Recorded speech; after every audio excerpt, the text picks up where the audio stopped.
देखें ethyl amine,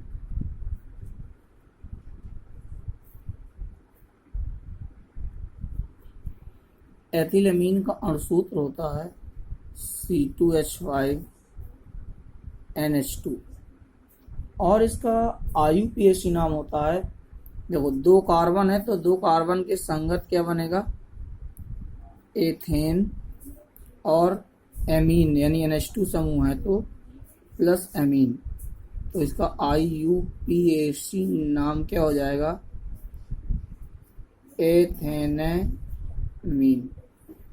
clear है।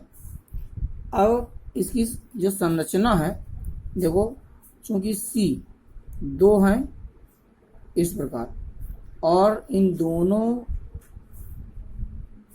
C की वैलेंसी इस प्रकार H द्वारा संतृप्त होगी और इससे N जुड़ा हुआ है, ये N, इसकी वैलेंसी ये 2H द्वारा संपूर्ण होती है। तो ये संरचना है एथिलेमीन की। क्लियर है। अब बात आती है इसके बनाने की प्रयोगशाला विधि, यानी प्रयोगशाला विधि में एथिलेमीन का निर्माण कैसे करते हैं। तो देखिए इसका सबसे पहले बात आती है सिद्धांत, यानी प्रयोगशाला में एथिलेमीन बनाने के लिए सबसे पहले प्रोपियोनामाइड, अभी देखो नया नाम एक आया प्रोपियोनामाइड, इसका सूत्र होता है C2H5CONH2। तो प्रोपियोनामाइड की क्रिया ब्रोमीन जल और कास्टिक पोटास के साथ कराते हैं, यानी ब्रोमीन जल, पहले ब्रोमीन से इसकी क्रिया कराते हैं, फिर कास्टिक पोटास से इसकी क्रिया कराते हैं, तो यानी गर्म करते हैं, तो क्रिया के फलस्वरूप एथिलेमीन प्राप्त होती है। अब देखो इसकी रिएक्शन देखें, रिएक्शन क्या होगी इसकी। सबसे पहले जो प्रोपियोनामाइड है वो ब्रोमीन से क्रिया करेगा और क्रिया के फलस्वरूप देखो ये एक H इसका और ये एक Br, यहाँ H Br के रूप में निकल जाएगा।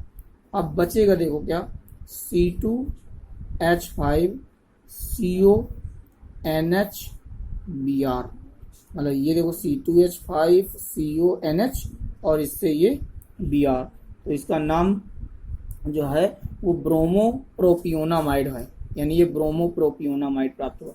अब देखो जो ये HBr बना, HBr जो बना इसमें KOH भी मिलाया जाता है, तो उस KOH के साथ क्रिया करके KBr और H2O में परिवर्तित हो जाता है।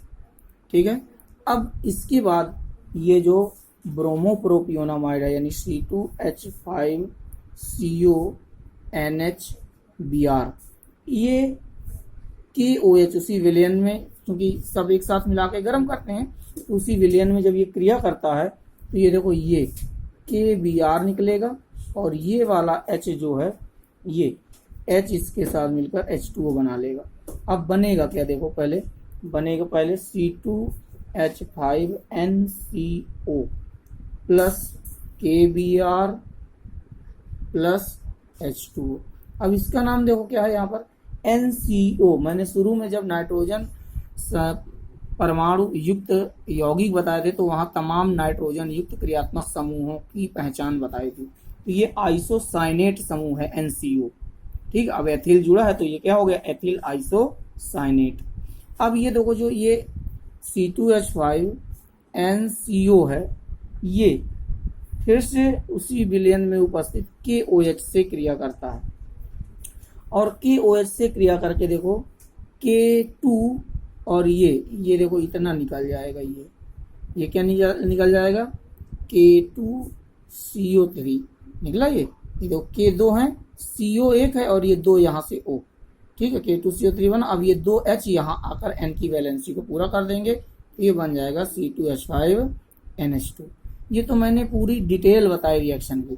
अब देखो अगर हम इसको शॉर्टकट में लिखना चाहें तो कैसे लिखेंगे, देखो ये ब्रोमोप्रोपियोनामाइड कटा, इधर ये जो इक्वल के इधर वाले जो है वो काट दो, कटा। अब इसके बाद यहाँ देखो ये एथिल आइसोसाइनेट, ये हट गया। अब यहाँ देखो इसके बाद क्या बचा, ये HBr देखो हट गया, ये काट दिया गया। अब और कुछ नहीं। अब देखो क्या क्या बचा, H5CONH2 plus Br2 plus KOH कितना 1 और ये 2 और ये 2 4 4KOH चेंज इनटू के बाद बना क्या मुख्य उत्पाद बना C2H5NH2 बना प्लस और क्या देखो इसके अलावा ये KBr1 दो अणु KBr के प्लस K2CO3 का 1 अणु और प्लस ये H2O के यानी H2O के 2 अणु। तो ये देखो मुख्य रिएक्शन ये तुम्हारी ये बन गई। अब ये पूरा लिख गया, इसी से ये प्राप्त हुई है। इसी को हाफ मान ब्रोमामाइड अपक्रिया भी तुम कहते हो, तमाम बार इसको पढ़ा भी है पीछे। क्लियर हुई? तो ये मैंने तुम्हें सिद्धांत बताया एथिलेमीन बनाने, प्रयोगशाला में एथिलेमीन बनाने की विधि का सिद्धांत है ये, जो कि हाफमान ने बनाया था, इसलिए इस अपक्रिया को हाफमान ब्रोमामाइड अपक्रिया के नाम से भी जाना जाता है। अब इसके बाद बात आती है इसकी विधि। अब विधि देखेंगे, सचित्र वर्णन इसको अब अगले इसमें वीडियो में देखते हैं इसका।